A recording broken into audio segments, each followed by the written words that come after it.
Howdy folks, good day to you. It is Friday the 9th of December and I'm still here in the studio. Yeah, I'm just carrying right on with doing some of this raw glazing, so I just thought I'd bring you in on it.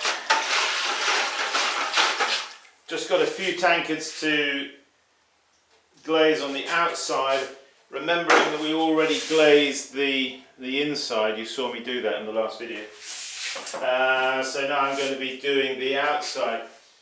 Some of these you will notice I glazed just the outside here on the lip and the handle only. The outside here, the naked clay will be sprayed with wood ash from my firebox.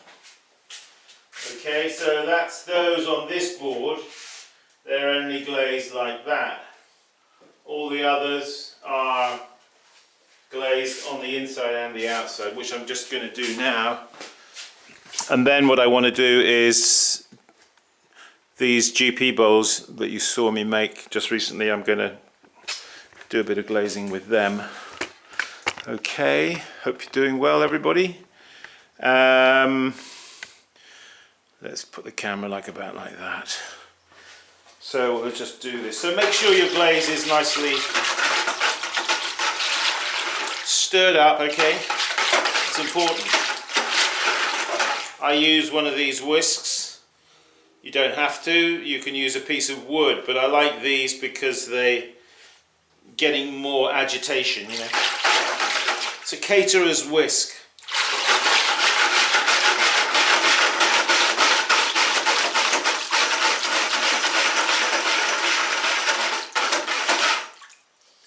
Okay, so we just keep that there nicely stirred up, because if you leave glaze for a little while without having it stirred, it begins to settle out, you know. So we'll take one of these guys.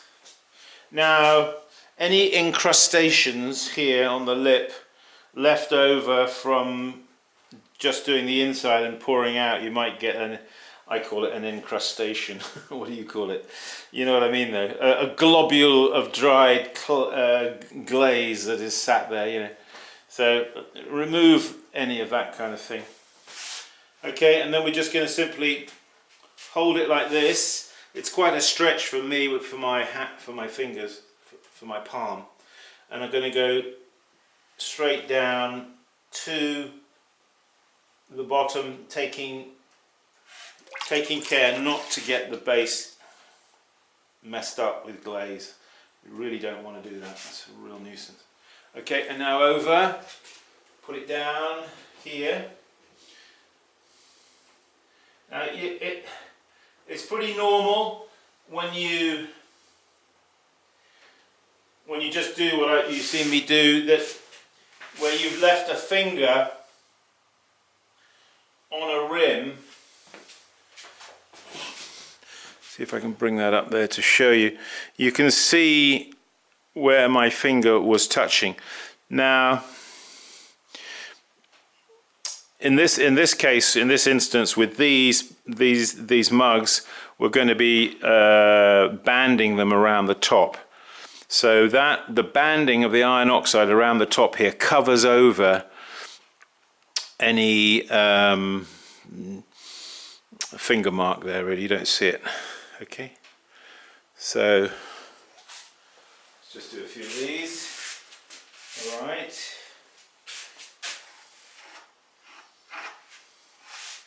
I like to clean my finger, my index finger, the one that's going to go on the, actually it's not that one, it's the second, my middle finger, not my index finger. Yeah, it's this one, the longest. If you don't clean it, it's got glaze left over from the last mug that you glazed, and so it just makes it more of a mess and more of a mark if you don't clean your finger. Okay, That's why I'm telling you that. Okay, so we're going to go down. Now the important thing is when you're dipping like this, make sure you're keeping it dead level. Okay? And making sure that the glaze does not come over and onto the base. Really important. Okay. Now, as you see, as I put this down, I'm lifting my arm up like that, which is allowing a droplet of glaze to run down to my fingertips. You see. Once it's there on my fingertip, I can then just, you see, I can just put it there where I want it, where my finger mark. Now here's an example of some little globules. I don't know if you can see that. You see there, those little runs? Now I don't like those, so I remove them. You know, things like that can depend on the glaze and what you're doing. You have to just sort of exercise a little bit of you have to decide for yourself what you consider to be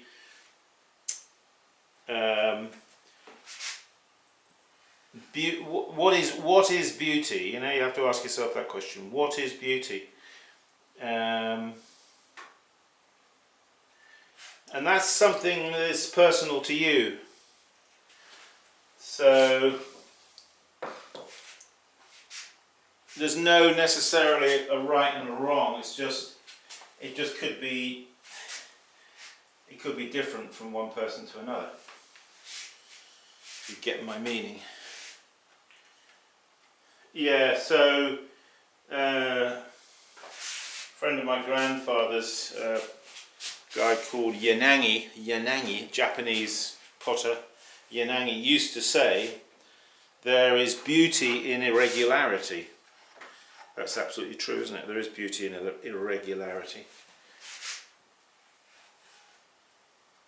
You know, when we're doing production handmade pots like this, you have to ask yourself, well, I ask myself anyway, and that is the question,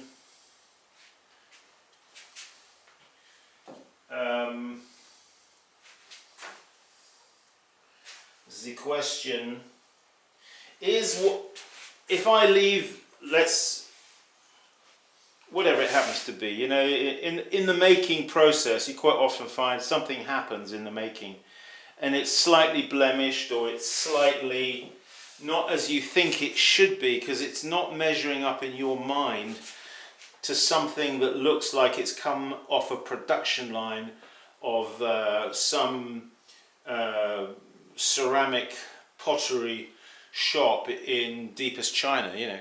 So it hasn't, everyone is not, they're not identical the same, they're not absolutely perfectly symmetrical, and so on and so forth. You know, you ask yourself those sort of questions. So you have to ask yourself a question, well, this is what I do. If I leave that as it is it going to actually enhance the pot, or is it going to be something negative? When I use that pot, when I pick it up, am I going to be better for the fact that it's got a crack in it, or it's got a globule on it, or it's warped and it's out of shape, or it's irregular? Yeah, I mean, these are the sorts of questions we ask ourselves. So you have to sort of a little bit decide what is beauty, you know, and decide for yourself what standard you're going to work to. Now, you could say, oh, well, Simon Leach, he doesn't like anything with runs on it. That's not true. I like, for example, if I take maybe even one of these mugs, and maybe these ones that are not glazed all over, like this, and I spray wood ash on it, you know, but wood ash from my fireplace here. I take that wood ash and I spray it on, and then in the firing process, the wood ash in the melt it runs down and leaves a, you know what, I think that's beautiful. I love that, you know. I like it when glaze runs down to, just trying to see if I've got an example of anything here. You know, when something runs down to the bottom of a pot, but doesn't quite run off onto the shelf, it's sort of hanging there, a drip, a droplet. Oh look, here's one I can show you with, for example, I just happen to have it there on the side. The bit blew off here. I've got to mend it. Okay, so this is exactly what I was talking about. Remember, the wood ash sprayed here. Well, it melted, didn't it, in the firing and ran down. You see, there's an example of running. I love that. You know, but you see, this is why it's not a one size fits all. That's what I'm trying to say. No. Okay, we'll do one more. Then I'm going to do a couple of those GPs. The glaze is still spinning. Okay. Clean that finger. Okay. And now I'm just gonna dip down, keeping it level. Hold it up. You want to just hold it like this for about 5-10 seconds. Let some of the excess droplets drip off.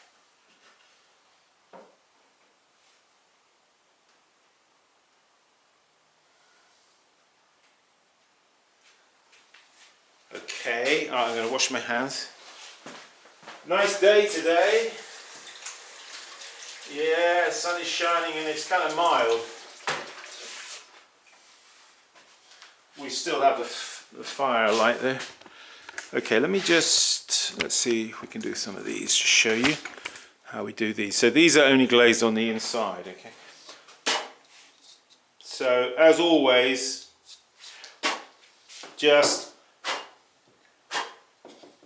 and I recommend blowing out with rawware, not using implements to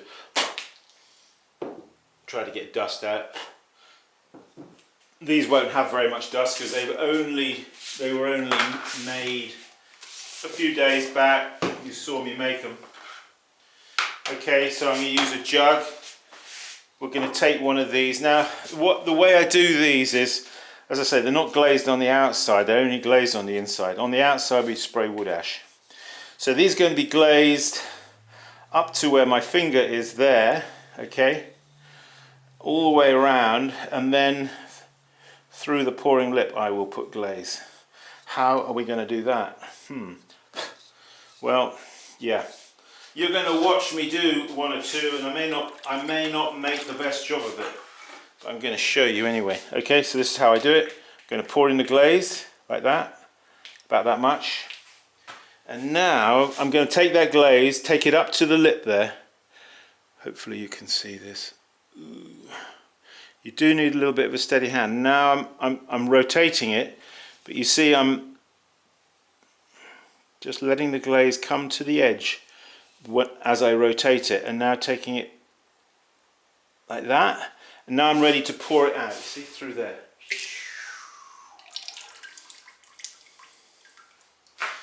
Yeah, you want to have a little water pot, sponge, handy when you do this.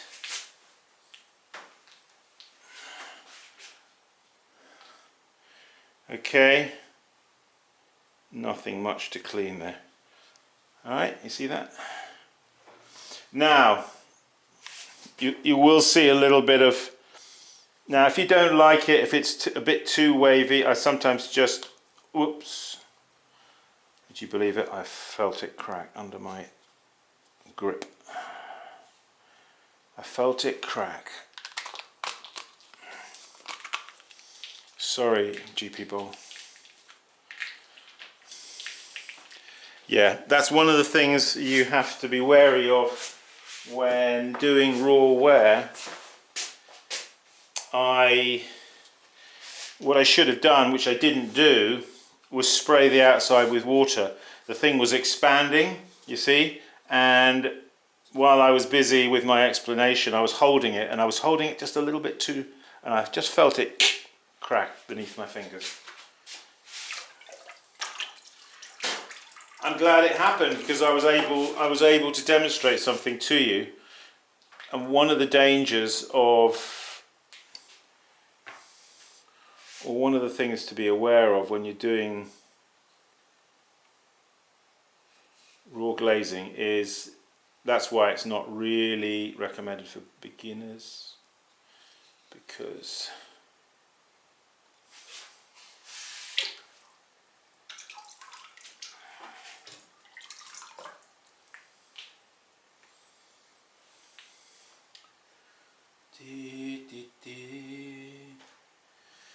so I'm just adjusting here.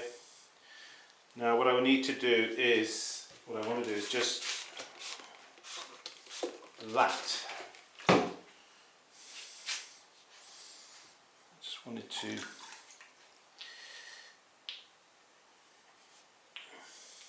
the important thing is that there is no glaze here on the rim, because these can be placed in the kiln like that, you see.